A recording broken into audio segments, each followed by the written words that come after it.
আসসালামু আলাইকুম প্রিয় শিক্ষার্থী, তোমরা যারা 2025 শিক্ষাবর্ষে সপ্তম শ্রেণীতে পড়তেছো, তোমাদের জন্য আজকে আমরা গণিত বিষয়ে আলোচনা করব। গণিত বিষয় থেকে আজ আমরা আলোচনা করব প্রথম অধ্যায় মূলদ ও অমূলদ সংখ্যা। এখান থেকে আমরা জানব মূলদ এবং অমূলদ সংখ্যা কি। তার আগে আমরা জেনে নেব বর্গ এবং বর্গমূল। বর্গ কাকে বলে এবং বর্গমূল কাকে বলে। বর্গ ও বর্গমূল, এখান থেকে আমরা দেখব বর্গ।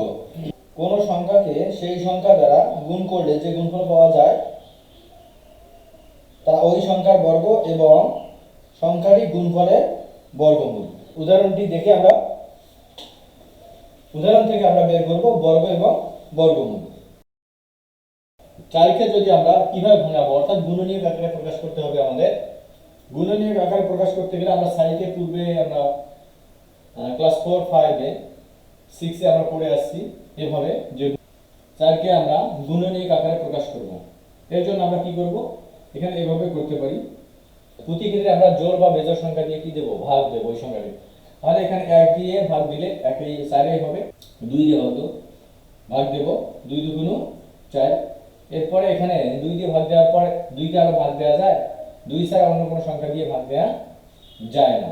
তাহলে আমরা এখানে 2 দিয়ে ভাগ দিতে পারি, 2 একে 2।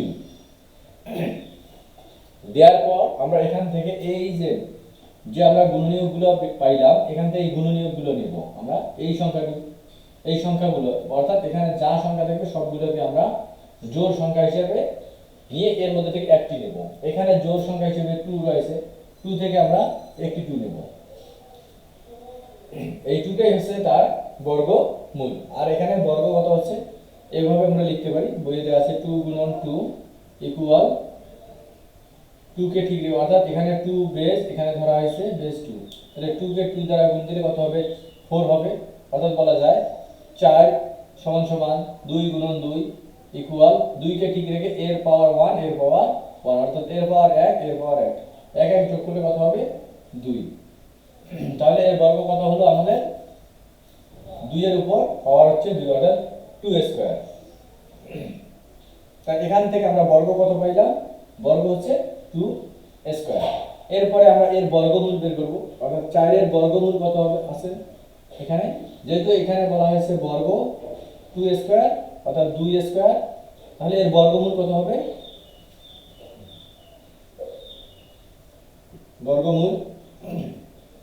বর্গমূল হচ্ছে এখানে বেস যেটা সেটা হচ্ছে তার বর্গমূল। বেস কত এখানে 2, তাহলে বর্গমূল হচ্ছে 2 অর্থাৎ 2। আর এখানে বর্গ কত পাইলাম আমরা, বর্গ হচ্ছে 4 সংখ্যাটি। এখানে এই সংখ্যাটিকেও আমরা বর্গ বলতে পারি, 4কে আমরা বর্গ বলতে পারি। কেন আমরা 4কে এবং 2 এর উপর পাওয়ার 2 কে বর্গ বলবো, কারণ এটাকে যদি ভাঙাই তাহলে আমাদের কত হবে, 4 হবে। এর জন্য আমরা 2 স্কয়ারকেও বর্গ বলতে পারি, 4কেও বর্গ বলতে পারি। এভাবে আমরা আরো একটি সংখ্যার উদাহরণ দেখতে পারি। মনে করো 3 সংখ্যাটির আমরা কি করব, বর্গ করব। অর্থাৎ 3 সংখ্যার বর্গ করতে গেলে আমাদের কি করতে হবে, 3 এর বর্গ অর্থাৎ 3 গুণন 3 আমরা করব। 3 গুণন 3 করলে এখানে বেস হিসেবে 3 ধরব, বেসকে ঠিক রেখে এখানে এর পাওয়ার 1 এর পাওয়ার 1, তাহলে 3 স্কয়ার লিখলাম। অর্থাৎ 3 এর উপর পাওয়ার 2 দেব, দিলে কত হবে এখানে 3 স্কয়ার অর্থাৎ 3 স্কয়ার। এটাকে যদি আমরা ভেঙে দিই কত হবে, 9 হবে। তাহলে এখান থেকে আমরা কত পেলাম, 3 এর বর্গ হচ্ছে 3 স্কয়ার অর্থাৎ 9, ভেঙে দিলে এখান থেকে আমরা বর্গমূল পাবো হচ্ছে কত, 3। বর্গমূল হচ্ছে এখানে কত,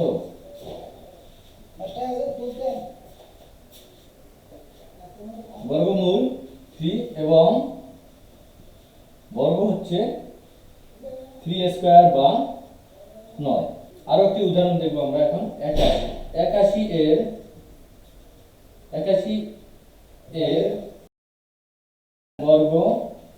বর্গমূল।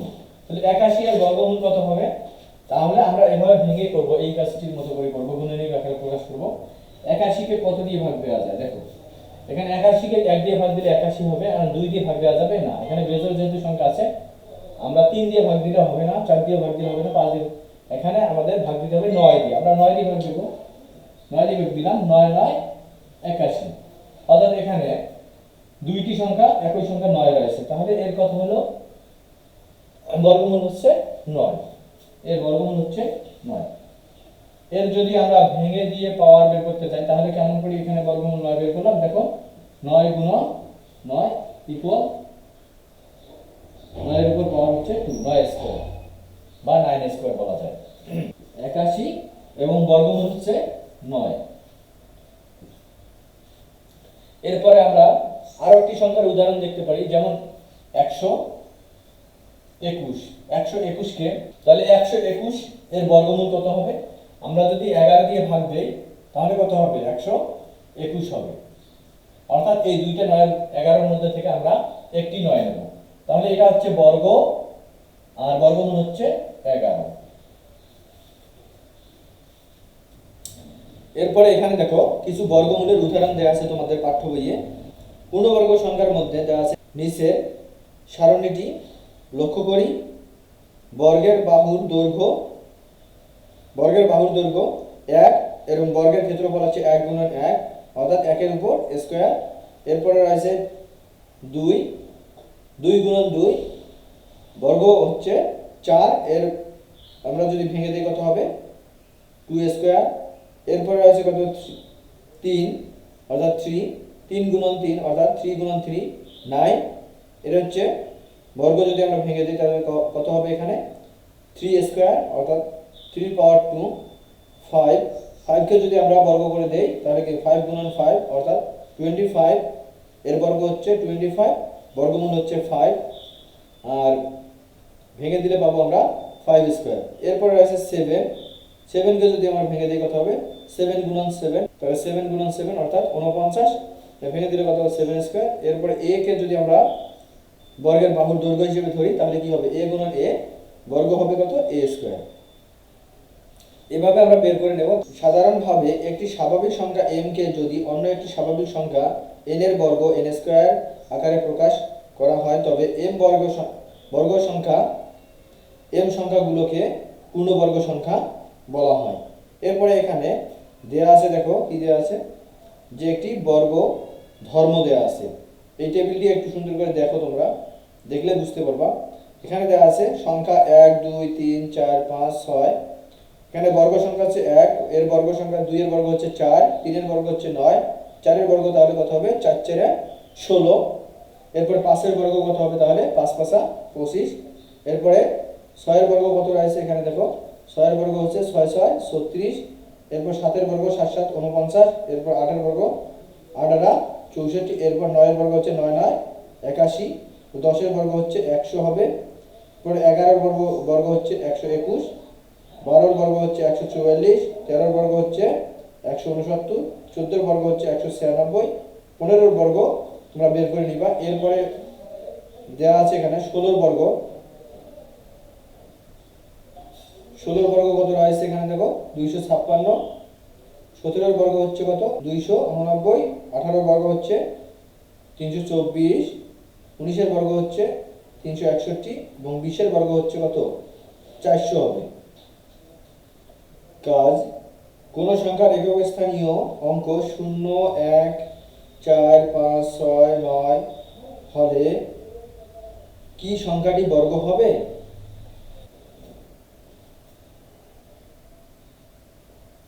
তাহলে শূন্যের বর্গ কি বের করা যাবে? শূন্যকে শূন্য দিয়ে গুণ দিলে কত হবে? শূন্যকে বেস হিসেবে রাখলে পাওয়ার কত এর 1 এর 1, তাহলে 1 2 হবে, কিন্তু এখানে মান যেহেতু শূন্য আমরা যদি গুণনীয়ক আকারে প্রকাশ করতে যাই মান কত হবে 0, তাহলে বর্গ কত বের হলো 0, তাহলে এখান থেকে আমরা বর্গ পাবো না। এরপরে 1 এর বর্গ 1 গুণন 1, বর্গ করলে কত হবে 1ই হবে। এরপরে 4 এর বর্গ 4 গুণন 4 4 16। এরপরে রয়েছে 5 5 গুণন 5 ইকুয়াল 5 5 25। এরপর রয়েছে 6 6 গুণন 6 6 6 36। এরপর 9 রয়েছে 9 গুণন 9 ইকুয়াল 9 9 81। তাহলে প্রত্যেকটি সংখ্যার এখানে বর্গ বের হলো কত? 1 এর বর্গ হচ্ছে 1, 4 এর বর্গ হচ্ছে 16, 5 এর বর্গ হচ্ছে 25, 6 এর বর্গ 36, 9 এর বর্গ 81। আমরা বের করতে পারলাম। নিচের পূর্ণবর্গ মূল সহ কয়েকটি পূর্ণবর্গ সংখ্যার তালিকা দেওয়া হলো। এখানে বর্গ সংখ্যা বর্গমূল, তাহলে বর্গ সংখ্যা কত দেওয়া আছে 1, এর বর্গমূল হচ্ছে 1, বর্গ সংখ্যা হচ্ছে 4, এর বর্গমূল হচ্ছে 2, বর্গ সংখ্যা 9, এর বর্গমূল হচ্ছে 3, বর্গ সংখ্যা 16, এর বর্গমূল হচ্ছে 4, বর্গ সংখ্যা 25, এর বর্গমূল হচ্ছে 5, বর্গ সংখ্যা 36, এর বর্গমূল হচ্ছে 6, বর্গ সংখ্যা 49, বর্গমূল হচ্ছে 7, বর্গ সংখ্যা 64, এর বর্গমূল হচ্ছে 8, বর্গ সংখ্যা 81, বর্গমূল হচ্ছে 9, বর্গ সংখ্যা 100, বর্গমূল হচ্ছে 10, বর্গ সংখ্যা 121, বর্গমূল হচ্ছে 11, বর্গ সংখ্যা 144, বর্গমূল সংখ্যা হচ্ছে 12, বর্গ সংখ্যা 169, বর্গমূল হচ্ছে 13, বর্গ সংখ্যা হচ্ছে 196, বর্গমূল হচ্ছে 14, বর্গ সংখ্যা হচ্ছে 125, বর্গমূল হচ্ছে 15, বর্গ সংখ্যা হচ্ছে 156, বর্গমূল হচ্ছে 16, বর্গ সংখ্যা হচ্ছে 189, বর্গমূল হচ্ছে 17, বর্গ সংখ্যা হচ্ছে 324, বর্গমূল হচ্ছে 18, বর্গ সংখ্যা হচ্ছে 161, বর্গমূল হচ্ছে, বর্গ সংখ্যা হচ্ছে 400, বর্গমূল হচ্ছে 20, বর্গ সংখ্যা হচ্ছে 141, বর্গমূল হচ্ছে 21। তা আমরা এগুলো মুখস্থ করে নেব। এরপরে দেওয়া আছে কি বর্গমূলের চিহ্ন। বর্গমূল প্রকাশের জন্য রুট চিহ্ন ব্যবহার করা হয়।